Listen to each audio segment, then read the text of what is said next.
Hey there. Welcome to another episode of Blake's Everyday Podcast.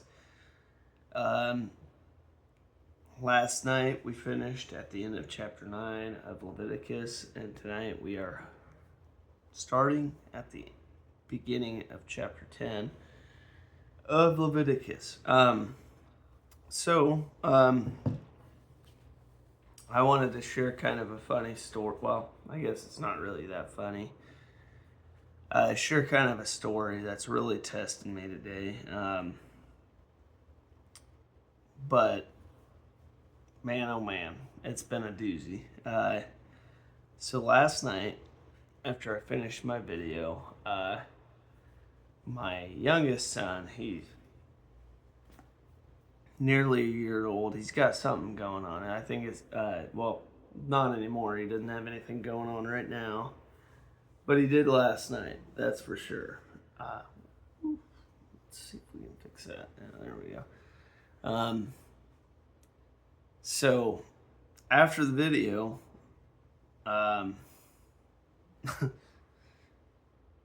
was trying to take care of him, and I think it was teething, for the most part. He was just upset. We didn't have any teeth tamer, nothing like that. It took a long time for us to really get him down. And I mean,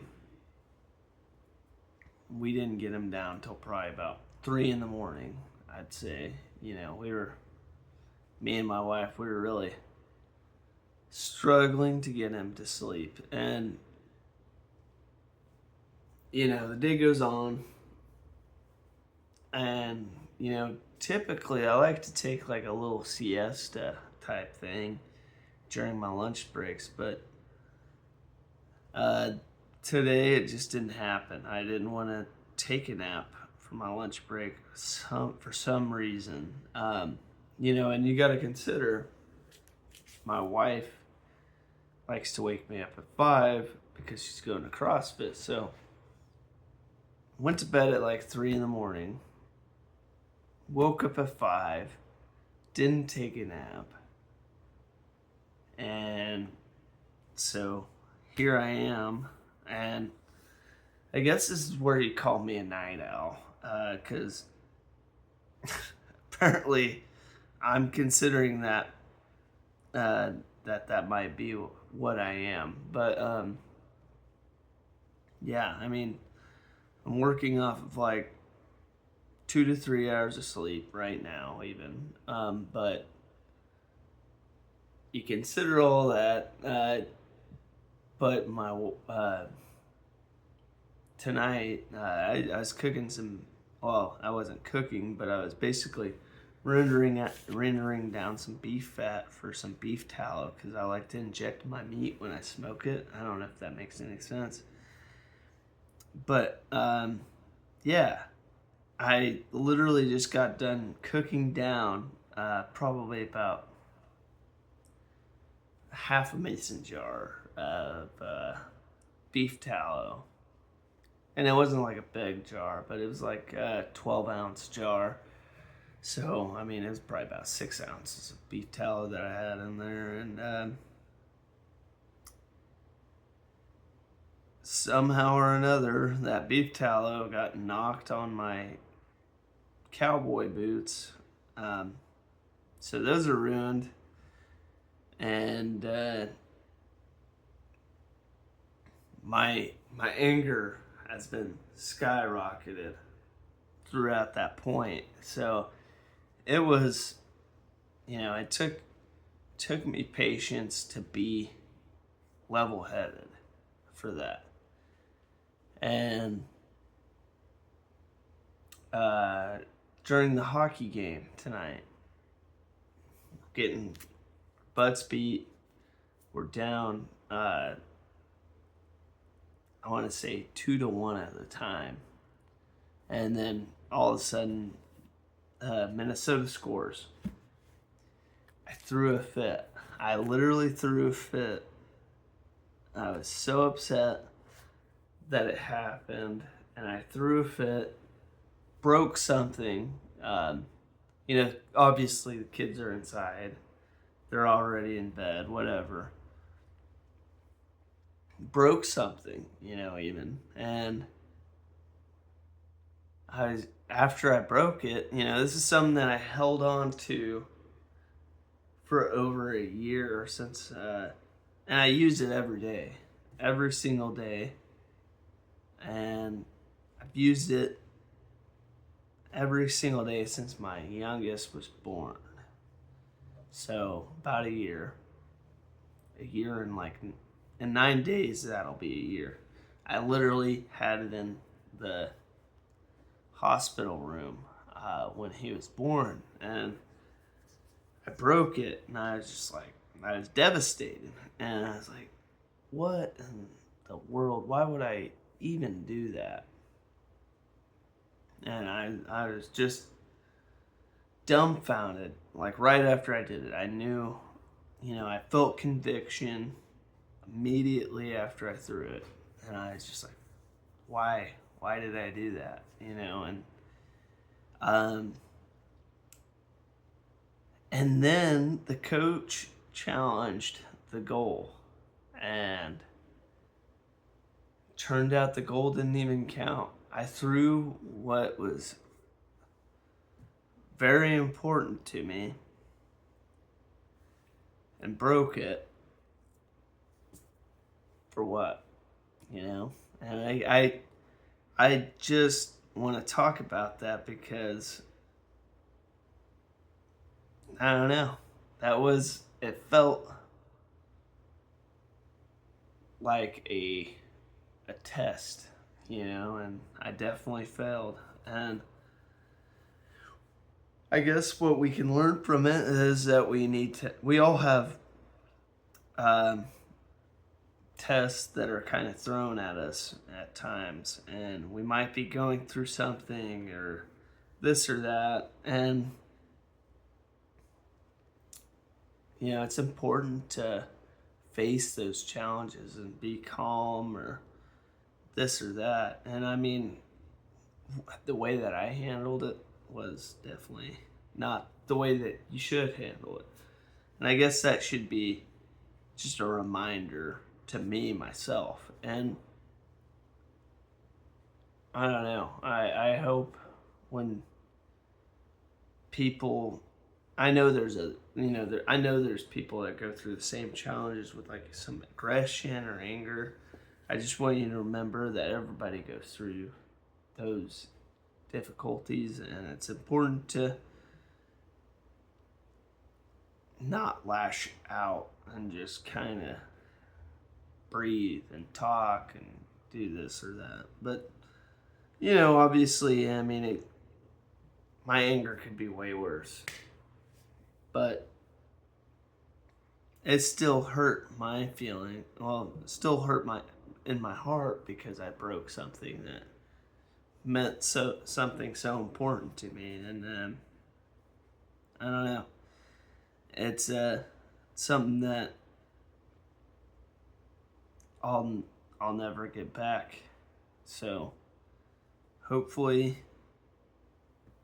I learned from my temper tantrum tonight, and I don't do it again. And I guess that's kind of a sign.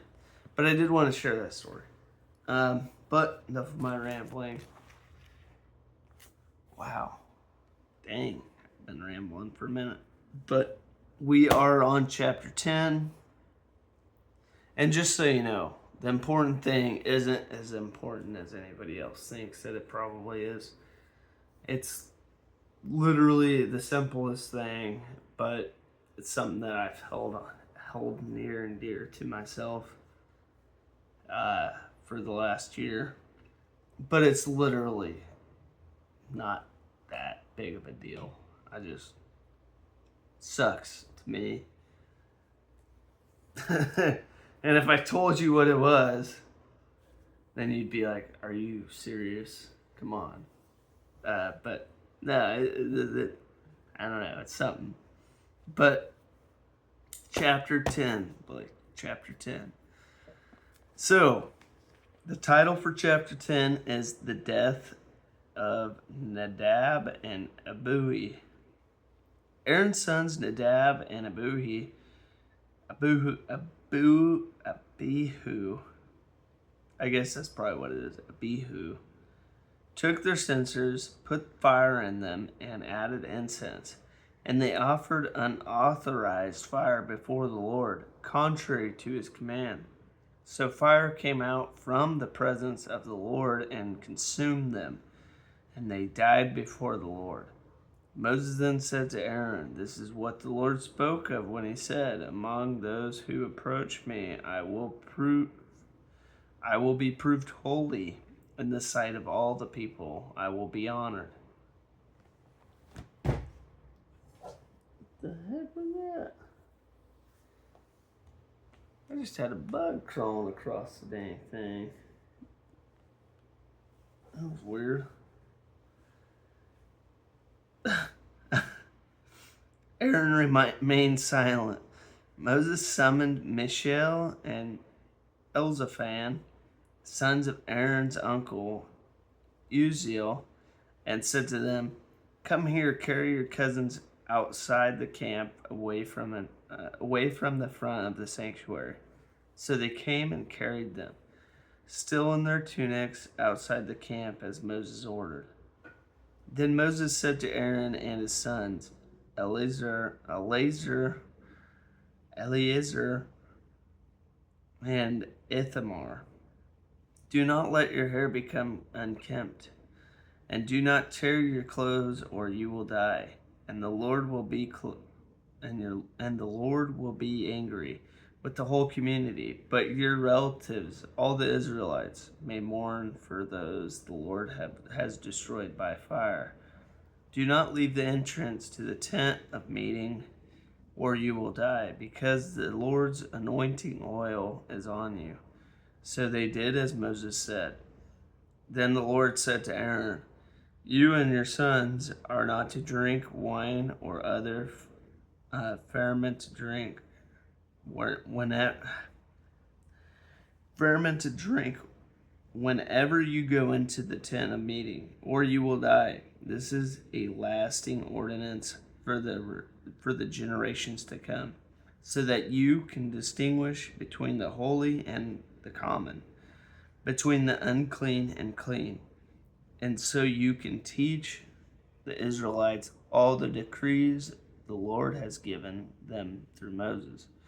Moses said to Aaron and his remaining sons, Eleazar and Ithamar, "Take the grain offering left over from the food offerings prepared without yeast and presented to the Lord, and eat it beside the altar, for it is most holy. Eat it in the sanctuary area, because it is your share and your son's share of the food offerings presented to the Lord. For so I have been commanded.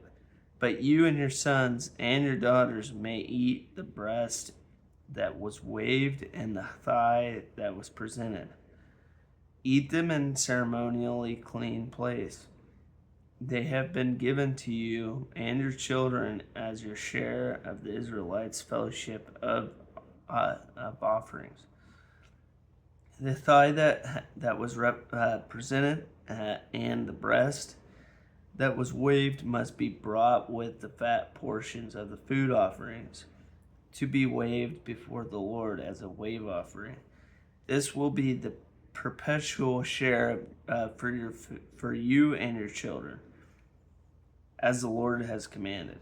When Moses inquired about the goat of the sin offering and found that it had been burned up, he was angry with Eleazar and Ithamar, Aaron's remaining sons, and asked, "Why didn't you eat the sin offering in the sanctuary area? It is most holy. It was given to you to take away the guilt of the community by making atonement for them before the Lord. Since its blood was not taken into the holy place, you should have eaten the goat in the sanctuary area, as I commanded." Aaron replied to Moses, "Today they sacrifice their sin offering and their burnt offering before the Lord. But such things as this have happened to me. Would the Lord have been pleased if I had eaten the sin offering today?" When Moses heard this, he was satisfied. All right, that was chapter 10.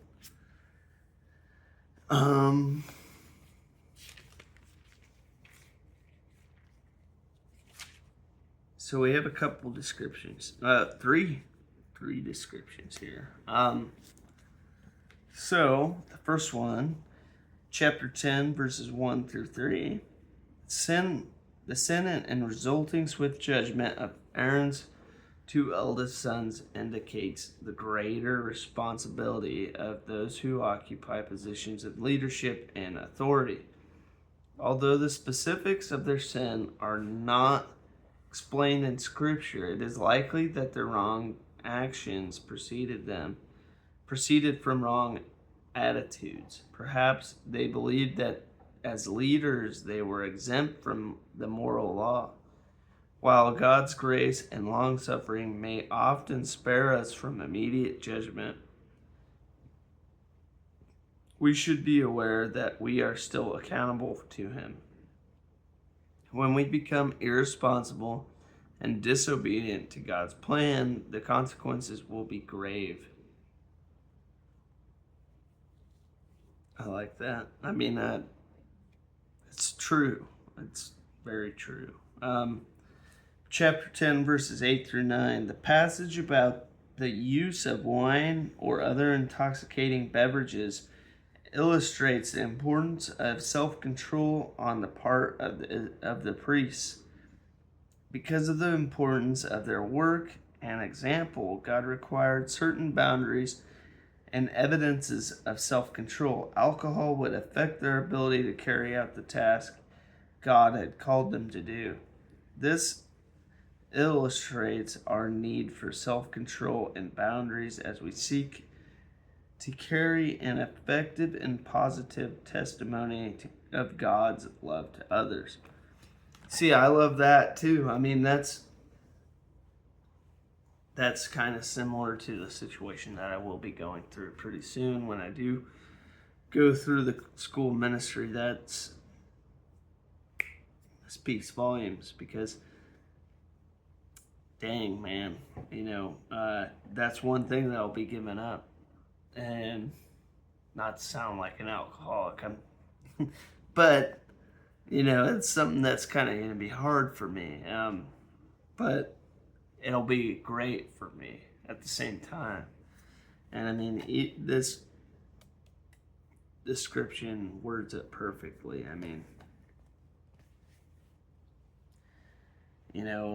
God wants to demonstrate, wants priests that can lead by self-control,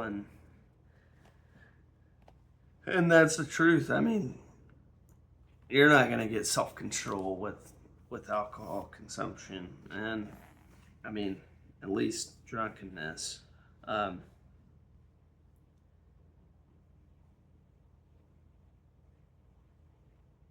God required certain boundaries and evidences of self-control.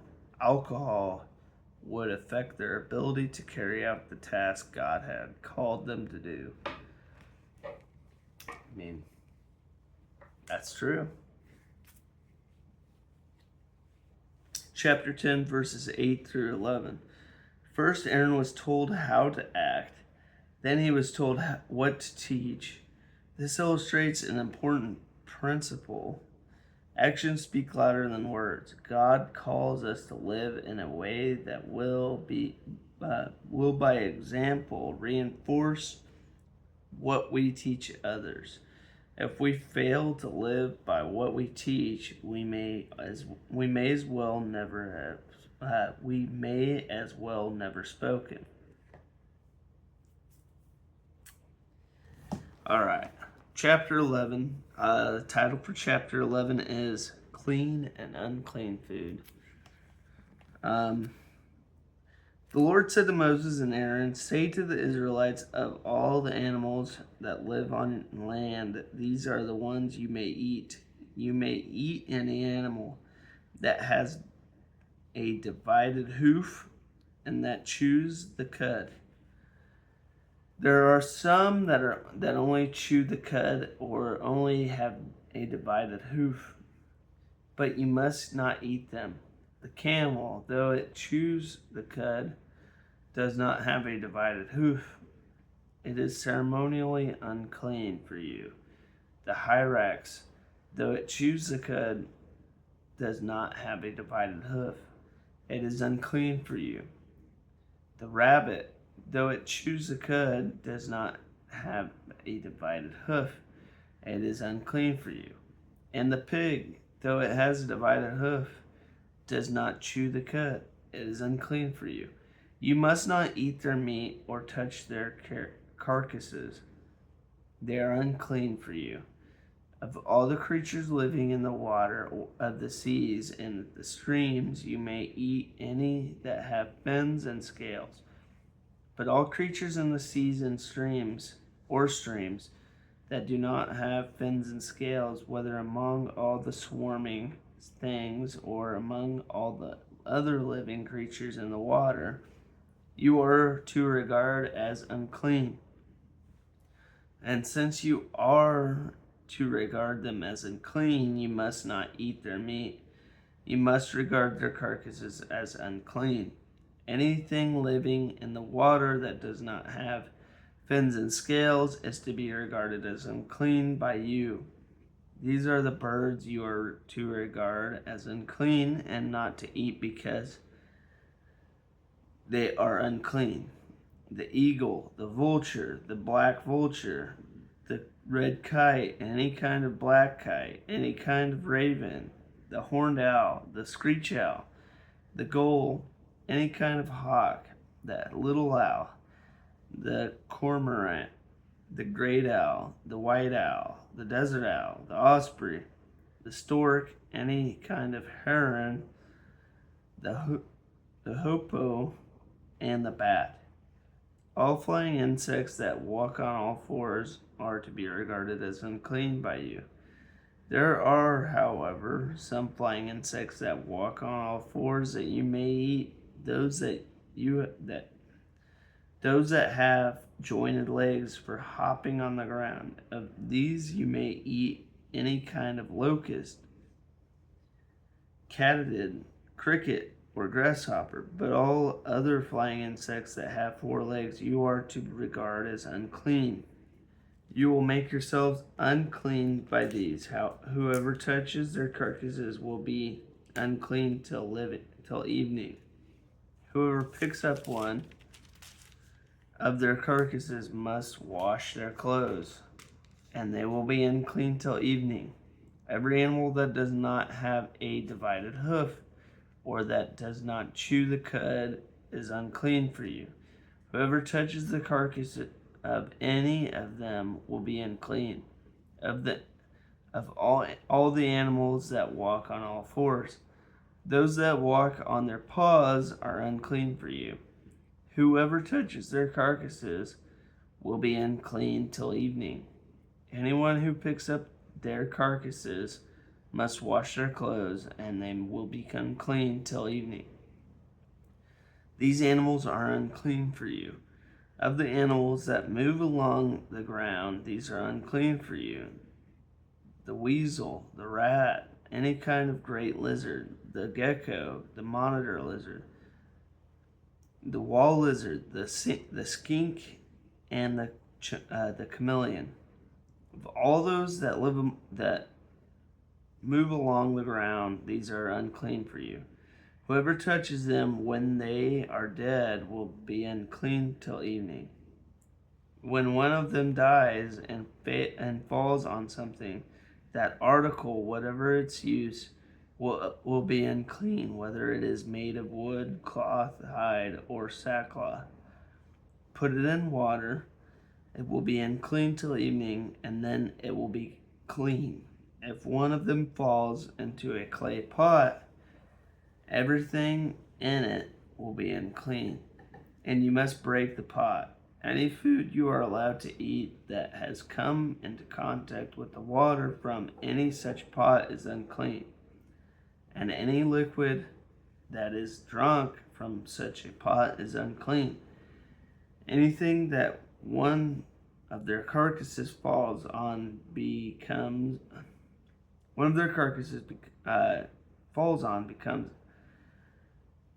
unclean. An oven or cooking pot must be broken up. They are unclean, and you are to regard them as unclean. A spring, however, or a cistern for collecting water remains clean, but anyone who touches one of these carcasses is unclean. If a carcass falls on any seeds that are to be planted, they remain clean. But if water has been put on the seed and the carcass falls on it, it is unclean for you. If an animal that you are allowed to eat dies, anyone who touches its carcass will be unclean till evening. Anyone who eats some of its carcass must wash their clothes, and they will be unclean till evening. Anyone who picks up the carcass must wash their clothes, and they will be unclean till evening. Every creature that moves along the ground is to be regarded as unclean. It is not to be eaten. You are not to eat any creature that moves along the ground, whether it moves on its belly or walks on all fours or on many feet. It is unclean. Do not defile yourselves by any of these creatures. Do not make yourselves unclean by means of them, or be made unclean by them. I am the Lord your God. Consecrate yourselves and be holy, because I am holy. Do not make yourselves unclean by any creature that moves along the ground. I am the Lord who brought you up out of Egypt to be your God. Therefore be holy because I am holy. These are the regulations concerning animals, birds, every living thing that moves about in the water, and every creature that moves along the ground. You must distinguish between the unclean and clean, between living creatures and may be eaten, and those that may not be eaten. All right.